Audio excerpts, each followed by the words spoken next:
So here we have the S9 Plus next to the Note 8 and the iPhone 10. This is the larger body version, so I'm having it compared against the larger phone.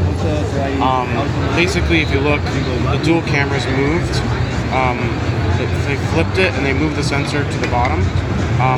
Body-wise size, it's actually smaller, even though on paper it's the exact same display. They were able to do that by making the bezel smaller, so you actually have same size screen in a smaller body, which is a nice thing to have.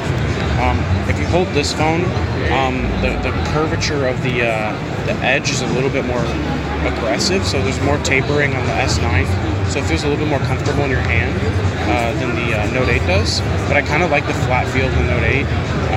But I hate the fingerprint sensor for location, because if you look, like when you're holding a phone, like my fingers are short, they don't fit. But if you hold it like this, it's like really easy. Like I'm actually probably going to go back to using a fingerprint sensor on the Samsung phones. iPhone 10 is, I mean, it's iPhone 10.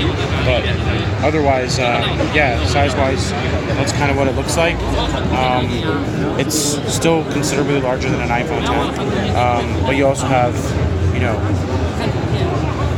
pretty decent device overall, and you still get a headphone jack. So that's kind of a quick look at the S9 Plus against the Note 8 and iPhone 10.